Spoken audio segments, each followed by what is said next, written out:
The vice president returns to the Hoosier State to push for redistricting. Social media posts lead to questions about crime in Indianapolis. And the Indiana Economic Development Corporation receives a forensic audit. From the television studios at WFYI Public Media, it's Indiana Week in Review for the week ending October 10th, 2025. Indiana Week in Review is produced by WFYI in association with Indiana Public Broadcasting Stations. With Vice President J.D. Vance heading back yet again to encourage Hoosier lawmakers to redraw Indiana's congressional districts, some big questions remain. Will the Republican-dominated General Assembly go along? And if so, when? Indiana Public Broadcasting's Lauren Chapman reports that lawmakers have a couple of options for drawing new maps ahead of the 2026 midterm elections. Laura Merrifield-Wilson is a political scientist at the University of Indianapolis. She says as we get closer to Organization Day, the ceremonial kickoff to the 2026 legislative session, two options become most likely. You could have something where rather than calling a formal special session, people are already coming back for Organization Day, and they could deal with this as a matter of policy. Or lawmakers could tackle redistricting at the beginning of the 2026 session. That first week focused on the issue of redistricting and then move all the other policy priorities to the latter half, the latter points in terms of the session. Wilson says the second option would have lawmakers racing against the clock for candidate filing deadlines. Governor Mike Braun has floated the idea of a November special session for redistricting. Another visit from the Veep and a lot of talk about timing. Does that mean redistricting is a done deal? It's the first question for our Indiana Week in Review panel. Democrat Ann Delaney, Republican Mike O'Brien, Oshia Boyd, editor-in-chief of Mirror Indy, and Nikki Kelly, editor-in-chief of Indiana Capitol Chronicle. I'm John Schwantes, host of Indiana Lawmakers and interim host of Indiana Week in Review. And should Hoosiers be prepared for new maps?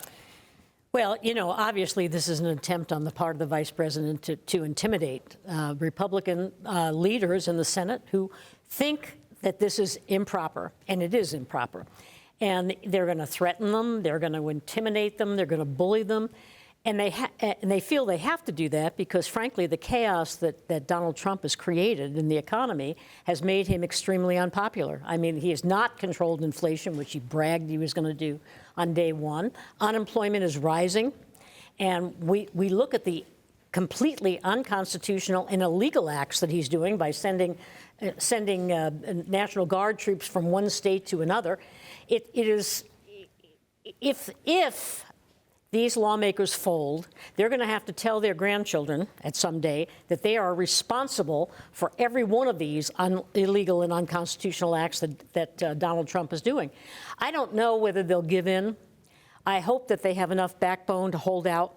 Clearly, they're worried about this because they have people that are concerned about the institution and about our democracy and about the checks and balances of the legislative, the executive, and the judicial. I mean, Donald Trump sending those National Guard from California to Portland against a judge's order. Now, you made a reference to the holdup being in the Senate. Does that mean you're suggesting the House is a given? I'm not sure the House is unanimous on the Republican side either. Well, we know I was going to say it's not unanimous because you know one lawmaker, your husband, who probably... No. I mean, the Democrats are not going to vote for it, but I don't think it's unanimous even among Republicans in the House.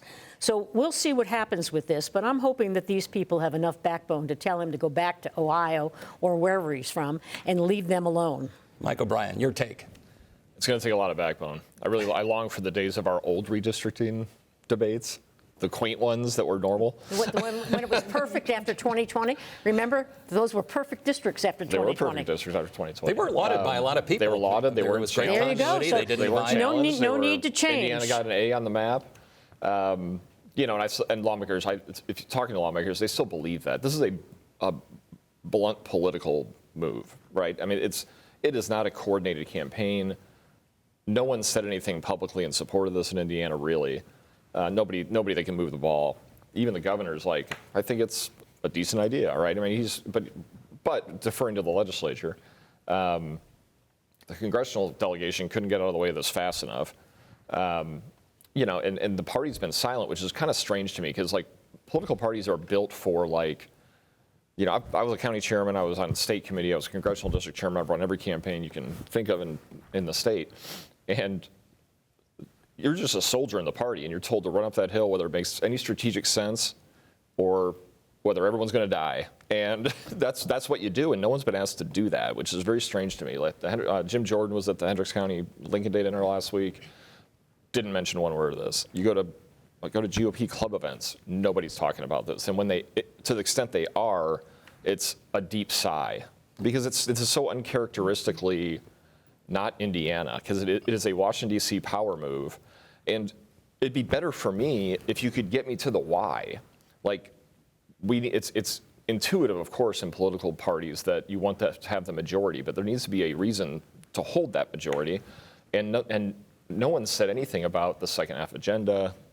Why do we need a Republican? I mean, of course you want a Republican majority when you're in the Republican Party. Why?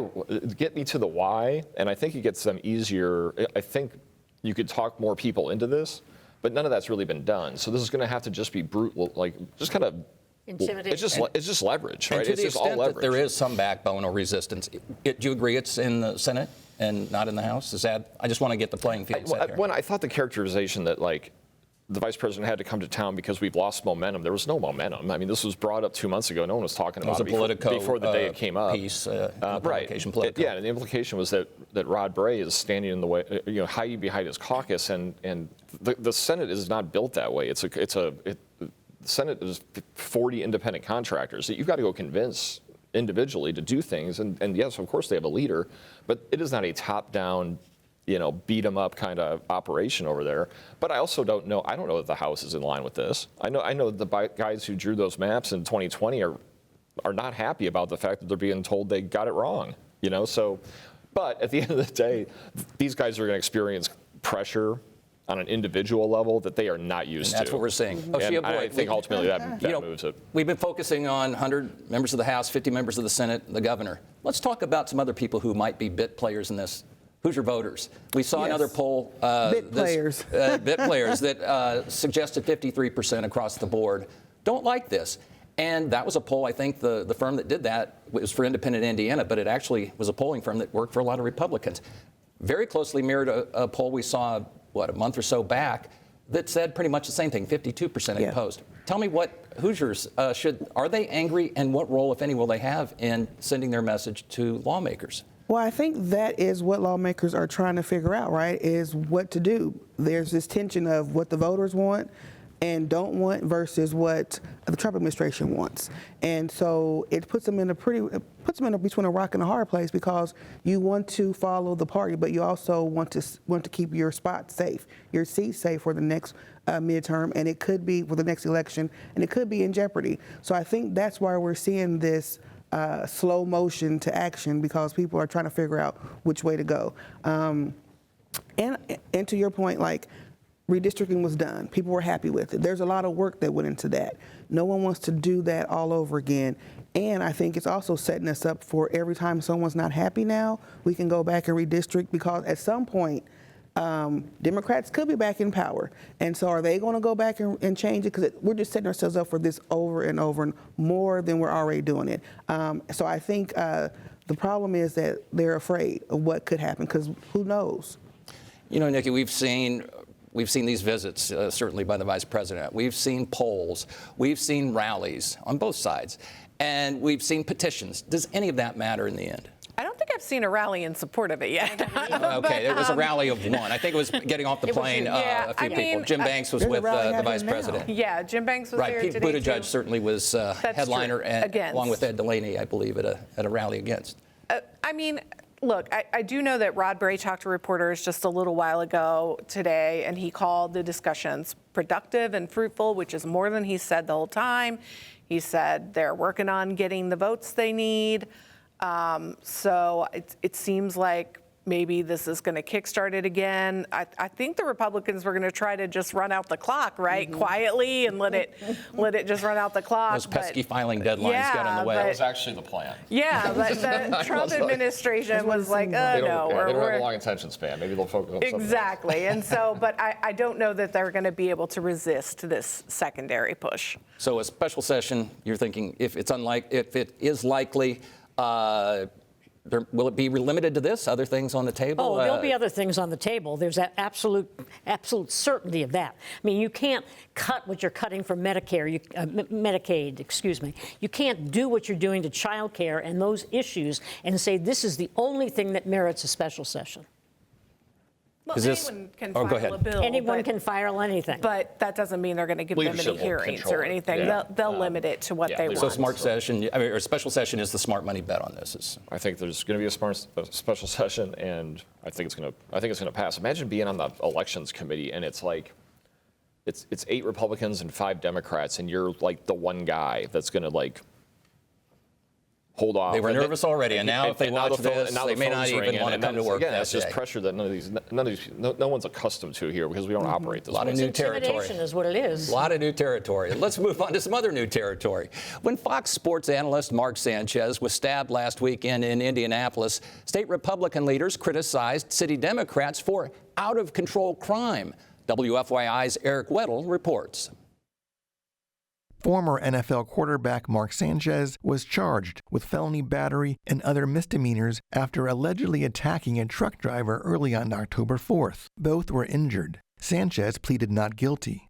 Before police confirmed Sanchez's arrest, Indiana Republican Governor Mike Braun posted, then deleted, social media comments blaming Indianapolis Democratic leaders for public safety problems.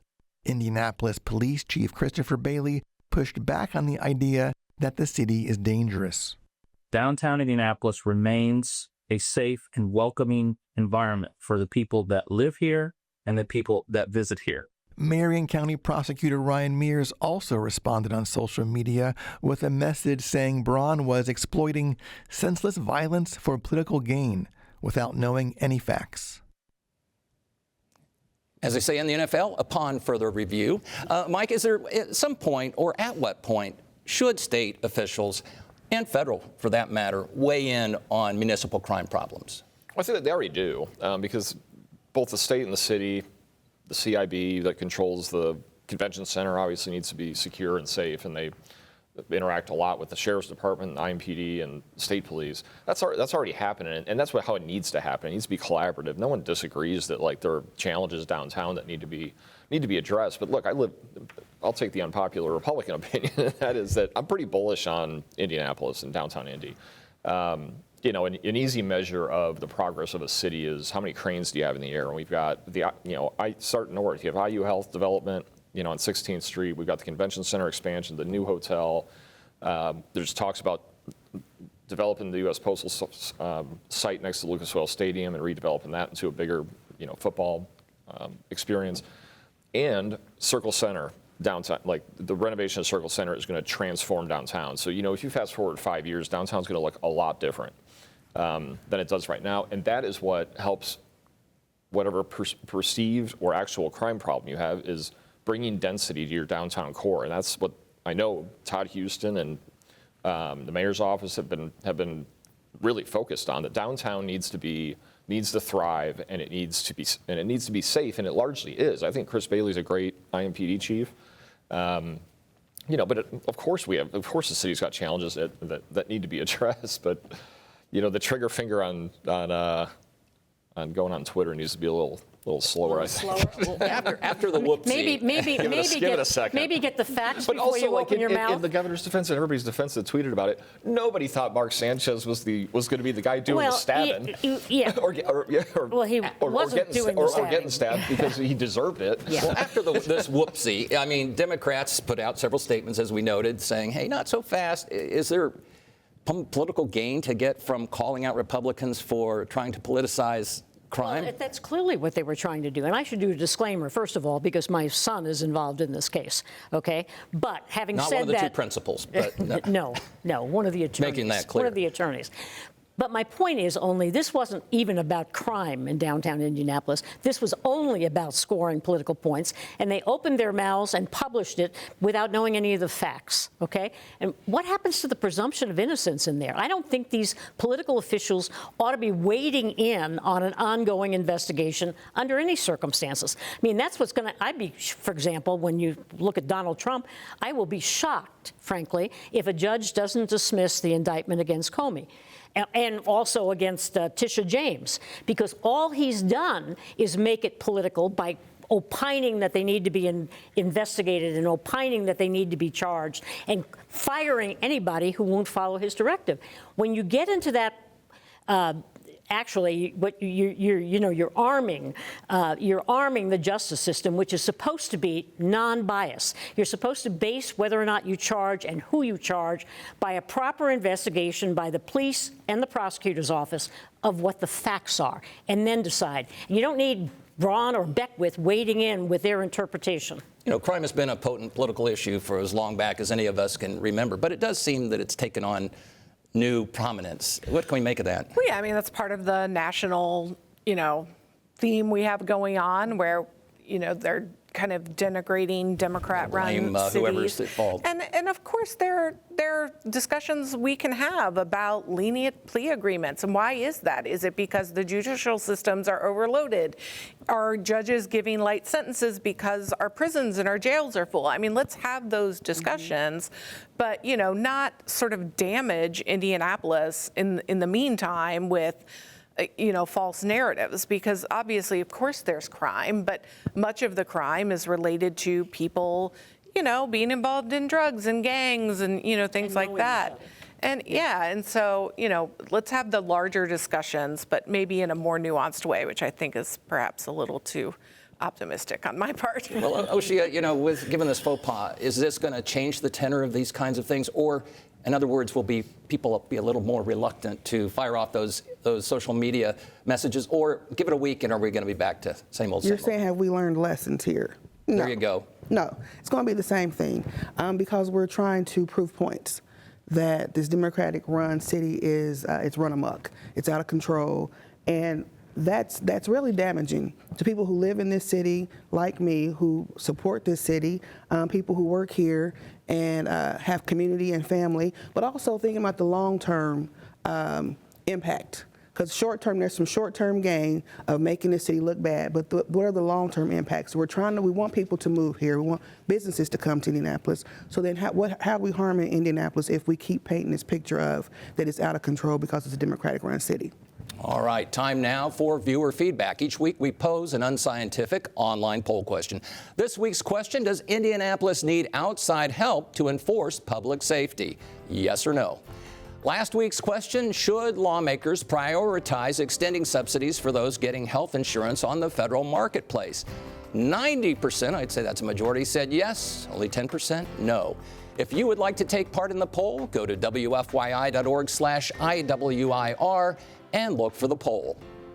The state's long-running forensic audit of the Indiana Economic Development Corporation details various conflicts of interest and a lack of oversight. It also touches on reforms already underway. IEDC's former Chief Innovation Officer, Dave Roberts, left to become CEO of the Applied Research Institute in 2022. The audit says more than 80% of Roberts' salary stemmed from an IEDC contract, suggesting, quote, a potential violation of post-employment restrictions. Roberts was replaced as CEO during the review. The audit also found a symbiotic relationship between the IEDC and donors to its nonprofit arm, the Indiana Economic Development Foundation. About half of the foundation's donors received payments or tax credits from the IEDC within the audit's review period. The report also highlights travel expenses that it calls, quote, excessive in nature.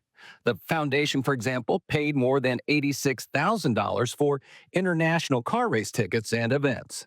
The report says ongoing reform efforts represent a positive step in promoting transparency and accountability. Nikki, how significant are these conflicts? And in the scheme of things, how significant are they?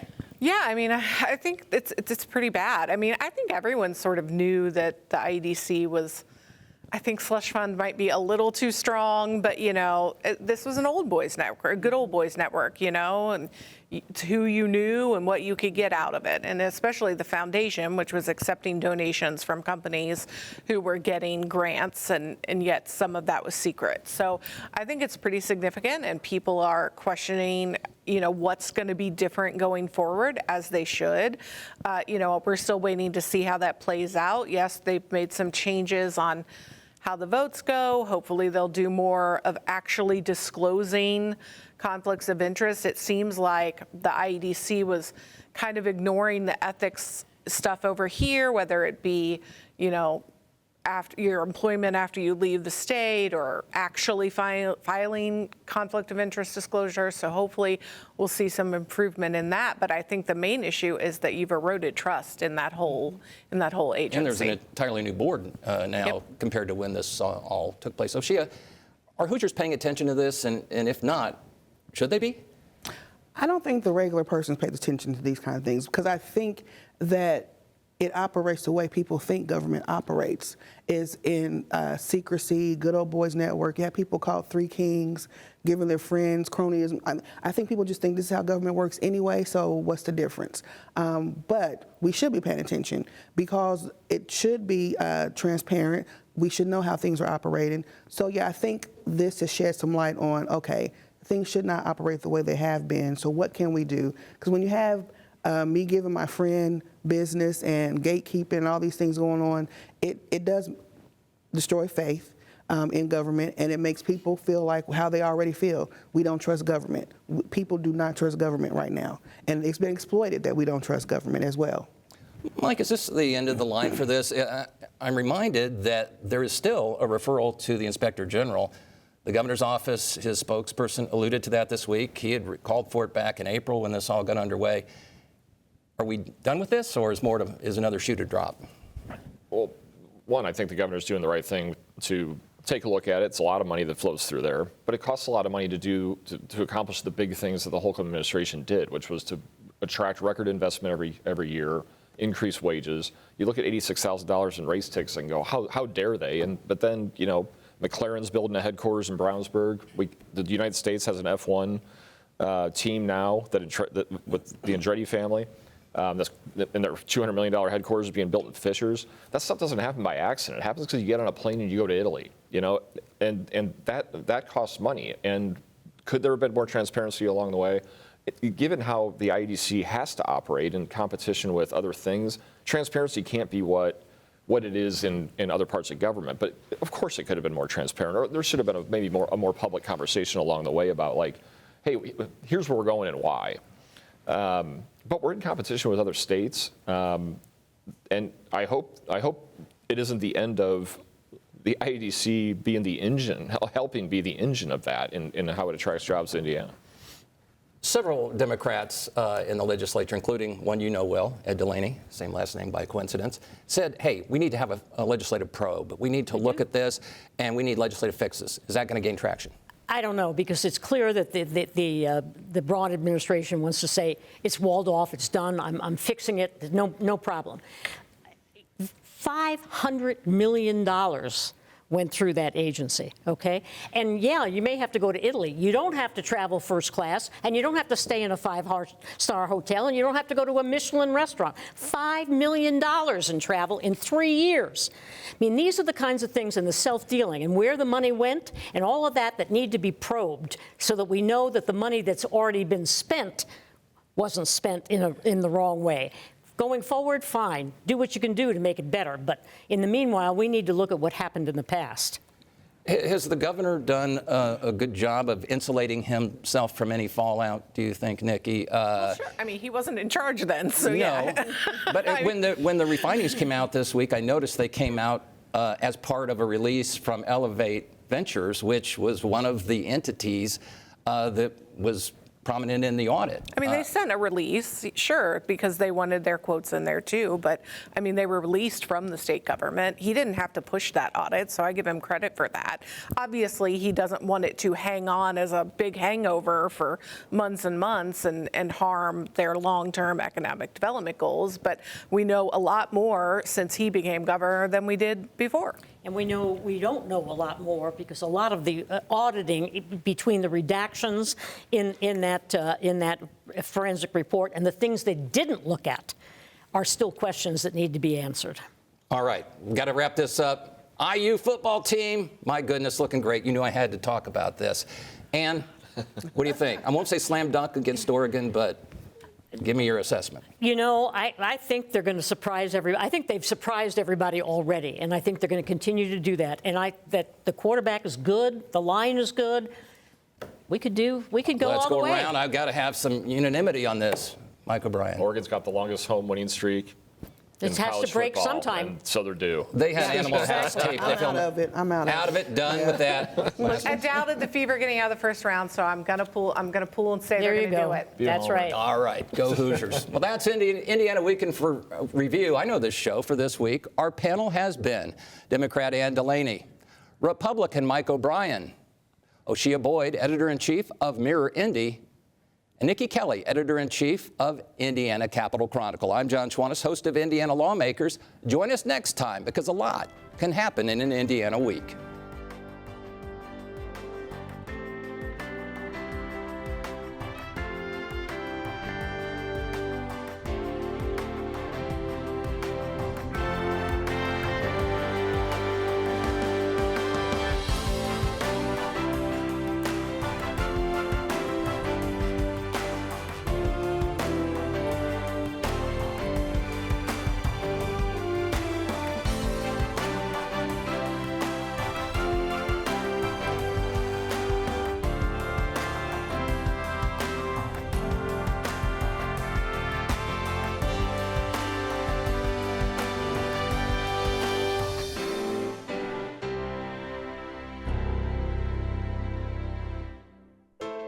The views expressed are solely those of the panelists. Indiana Week in Review is produced by WFYI in association with Indiana Public Broadcasting Stations. Additional support is provided by the Indy Chamber.